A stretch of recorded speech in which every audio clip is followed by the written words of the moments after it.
Good day mga ka-sports natin dyan. Akari Chargers, ready na makipagsalpukan sa PVL All-Filipino Conference kung saan magaganap nga ito ngayong Febrero. Mas pinalakas ng Akari ang kanilang team ngayong 2024. Alam nyo ba na ang Akari ang isa sa team na madaming matatangkad na players? Height is might nga, ika nga, sabi ng karamihan. At hindi nga dyan magpapahuli ang Akari Chargers bukod nga sa pinauso nga ng ating coach Sosa de Brito, ang fresh, younger, and taller na mga player. At naipon nga yan sa Akari Chargers bago nga lisanin ito ni Coach Sosa de Brito. Kung kaya hindi na tayo magtataka na marami ngang mga matatangkad dito sa Akari. Now naman mga ka-sports, atin naman sisilipin kung ano ba ang height ngayon ng Akari Chargers ngayong 2024. Mas tumangkad ba ang kanilang mga players at mas bumangis ba? Well, panoorin ninyo ang ating vlog hanggang sa dulo para malaman nyo ang height is might ng Akari. Pero bago ang lahat, kung ngayon ka pa rin napadpad sa aking YouTube channel, ano pang hinihintay nyo? Subscribe na, i-click ang ating notification bell para lagi kang ma-update kapag may issue tayo sa volleyball.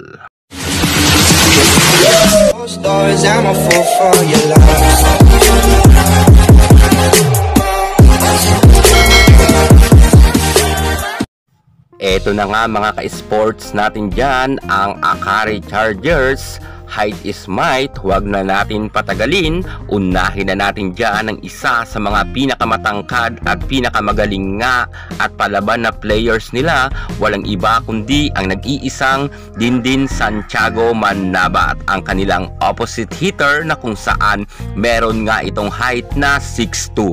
Napakatangkad talaga ni Dindin Santiago Manabat. Kung tutuusin talaga ay pwede siyang makipagsabayan sa international. Sana ganito ang ating lineups kapag may national team tayo na isasabak nga sa SEA Games. Matatangkad dapat ang ating isama at sana hindi mawala dyan si Dindin sapagkat sayang ang kanyang height na 6'2". Well, abangan na lang natin si Dindin kung madadala niya ba ang Akari Chargers ngayong season.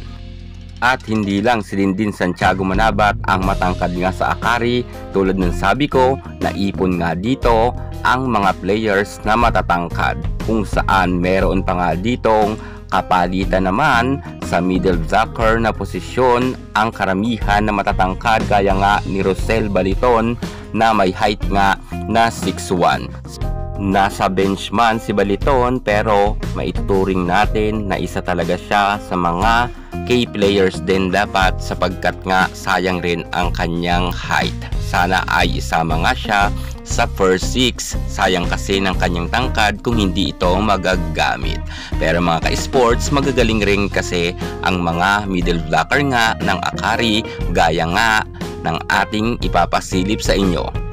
Fifi Sharma and Ezra Madrigal. Ang kanilang ang height ay 5'11". Maaasahan talaga itong si Madrigal at si Fifi. Kita natin ng nakaraan conference ay humahataw talaga ang dalawang ito. Subalit alam nyo ba mga ka-sports na mas pinalakas nga ng Akari Chargers ang kanilang middle blocker department sa ngayon sapagkat nga pangungunahan naman ni Fifi Sharma at kasama niya ang bagong kapapasok na si Celine Domingo. Si Domingo naman ay meron naman height na 5'10".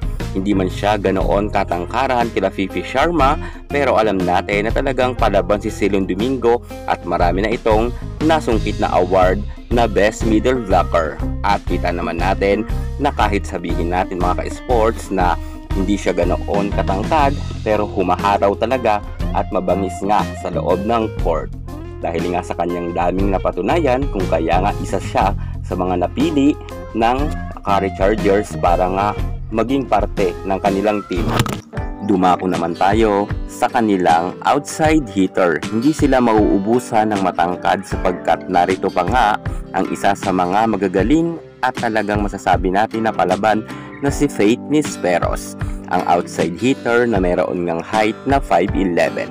Matangkad nga itong si Nisperos, kung kaya nga mga ka-sports kahit sa blocking ay talagang palaban ito. Si Nisperos lang nga ang matangkad na outside hitter ng Akari Chargers. Samantalang si Janine Marciano, Trisha Genesis, Erica Raagas, Gretchen Soltones ay nasa 5'7" at 5'6" lamang ang kanilang height. Pero kahit sabihin natin na hindi sila ganong katangkaran, ay malakas naman sila at magaling. Dumako pa tayo sa kanilang isa sa mga matatangkad. Walang iba kundi si Elis Soyod. Si Soyod naman ay pwede siya sa outside hitter at kayang-kaya niya rin ang posisyon na yan. At syempre ang kanyang original na posisyon ay opposite hitter. At magaling rin yan si Soyod at palaban nga.